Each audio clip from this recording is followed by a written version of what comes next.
Matchimanito by Louis Erdich. We started dying before the snow, and, like the snow, we continued to fall. We were surprised that so many of us were left to die.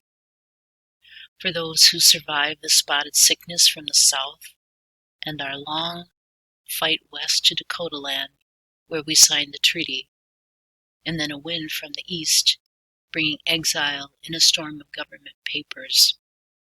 What descended from the north in 1914 seemed terrible and unjust. But then we thought disaster must surely have spent its force, that disease must have claimed all of the Anishinaabe that the earth could hold and bury. But along with the first bitter punishments of early winter, a new sickness swept down. The consumption, it was called by young Father Damien, who came in that year to replace the priest who had succumbed to the same devastation in his flock. This disease was different from the pox and fever, for it came on slowly. The outcome, however, was just as certain.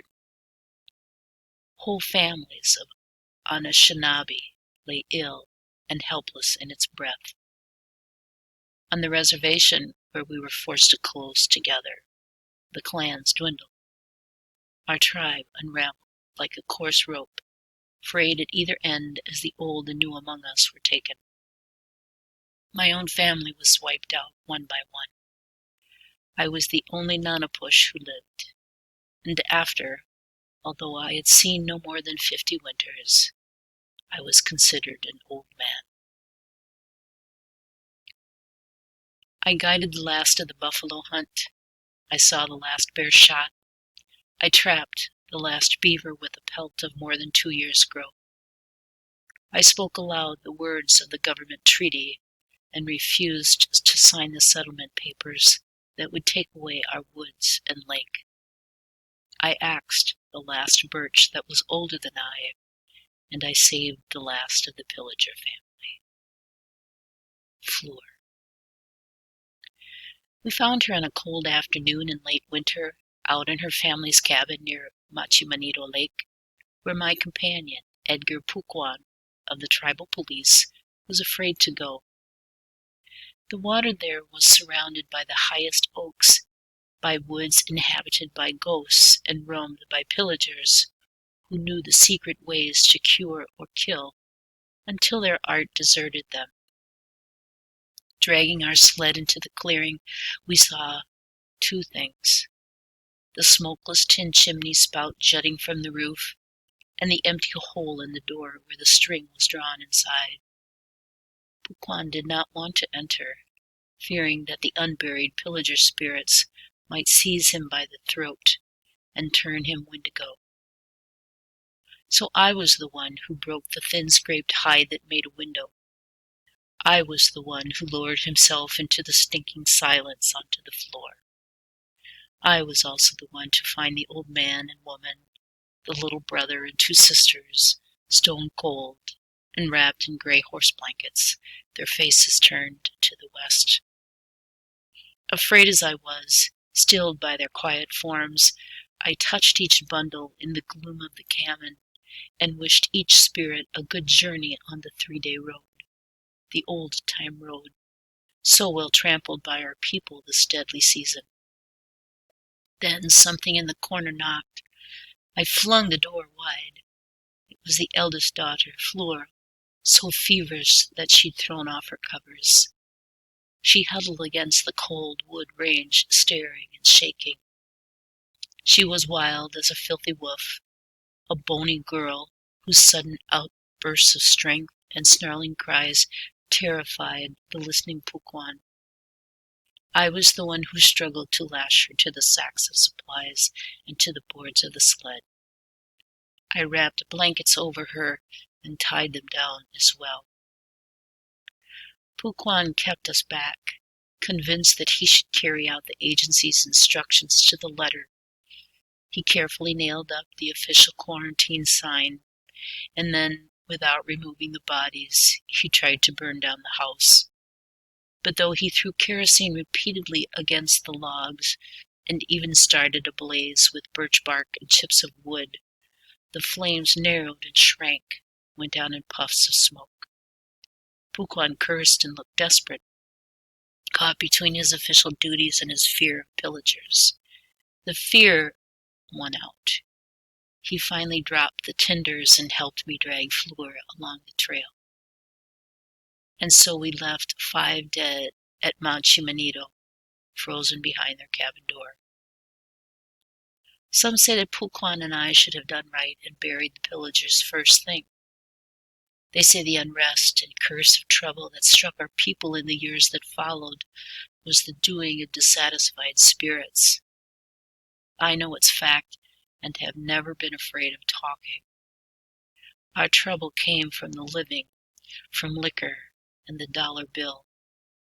We stumbled toward government bait, never looking down, never noticing how the land was snatched from under us at every step. When Edgar Puquan's turn came to draw the sled, he took off like devils chased him, bounced Fleur over potholes as if she were a log, and tipped her twice into the snow. I followed the sled, encouraged Fleur with songs, cried at Puquan to watch for hidden branches and deceptive drops, and finally got her to my cabin, a small, tightly tamped box overlooking the crossroads. "Help me," I cried, cutting at the ropes, not even bothering with knots. Fleur closed her eyes, panted, and tossed her head from side to side. Her chest rattled as she strained for air. She grabbed me around the neck.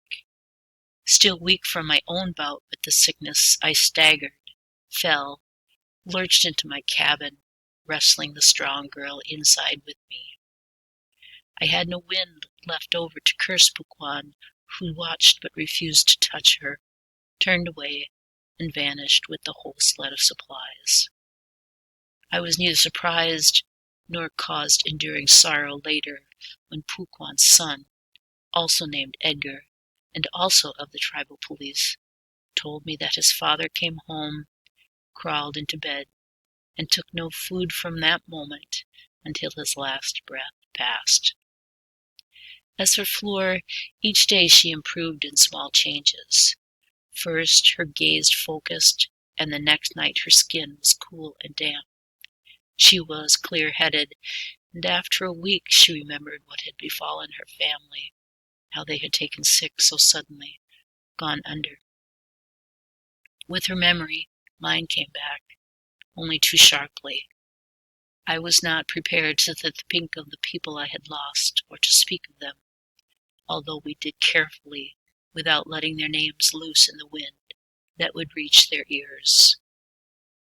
We feared that they would hear us and never rest, come back out of pity for the loneliness we felt. They would sit in the snow outside the door, waiting until from longing we joined them. We would all be together on the journey then, our destination the village at the end of the road, where people gamble day and night but never lose their memory, eat but never fill their stomachs, drink but never leave their minds. The snow receded enough for us to dig the ground with picks. As a tribal policeman, Puquan's son was forced by regulation to bury the dead. So again, we took the dark road to Matchimanito, the son leading rather than the father. We spent the day chipping at the earth until we had a long hole, long and deep enough to lay the pillagers shoulder to shoulder. We covered them and built 5 small board houses. I scratched out their clan markers, 4 crosshatch bears and a marten. Then Puquan Jr. shouldered the government's tools and took off down the path. I settled myself near the graves. I asked those pillagers, as I had asked my own children and wives, to leave us now and never come back. I offered tobacco, smoked a pipe of red willow for the old man. I told them not to pester their daughter just because she had survived, or to blame me for finding them, or Puquan Jr. for leaving too soon. I told them that I was sorry, but they must abandon us. I insisted, but the pillagers were stubborn as the Nanapush clan and would not leave my thoughts. I think they followed me home all the way down the trail, just beyond the edges of my sight. They flickered thin as needles, shadows, piercing shadows. The sun had set by the time I got back, but Fleur was awake, sitting in the dark as if she knew. She never moved to build up the fire, never asked where I had been. I never told her about it either, and as the days passed, we spoke rarely, always with roundabout caution. We felt the spirits of the dead so near that at length we just stopped talking. This made it worse. Their names grew within us, swelled to the brink of our lips, forced our eyes open in the middle of the night. We were filled with the water of the drowned, cold and black, airless water that lapped against the seal of our tongues or leaked slowly from the corners of our eyes. Within us, like ice shards, their names bobbed and shifted. Then the slivers of ice began to collect and cover us. We became so heavy, weighted down with the lead-gray frost, that we could not move. Our hands lay on the table like cloudy blocks. The blood within us grew thick. We needed no food and little warmth. Days passed, weeks, and we didn't leave the cabin for fear we'd crack our cold and fragile bodies. We had gone half Wendigo. I learned later that this was common, that many of our people died in this manner, of the invisible sickness. Some could not swallow another bite of food because the names of their dead thickened on their tongues. Some let their blood stop, took the road west after all. One day the new priest, just a boy, really opened our door. A dazzling and painful light flooded through and surrounded Fleur and me. Numb, stupid as bears in a winter den, we blinked at the priest's slight silhouette. Our lips were parched, stuck together. We could hardly utter a greeting, but we were saved by one thought. A guest must eat. Fleur gave Father Damien her chair and put wood on the gray coals. She found flour for galette. I went to fetch snow to boil for tea water, but to my amazement the ground was bare. I was so surprised that I bent over and touched the soft, wet earth. My voice rasped at first when I tried to speak, but then, oiled by strong tea, lard, and bread, I was off and talking. You could not stop me with a sledgehammer once I started. Father Damien looked astonished and then wary as I began to creak and roll. I gathered speed. I talked both languages in streams that ran alongside each other, over every rock, around every obstacle. The sound of my voice convinced me I was alive. I kept Father Damien listening all night, his green eyes round his thin face straining to understand, his odd brown chair in curls and slip knots. Occasionally he took an air, as if to add observations of his own, but I pushed him under with my words. I don't know when Fleur slipped out. This is the end of part 1. Please continue with part 2.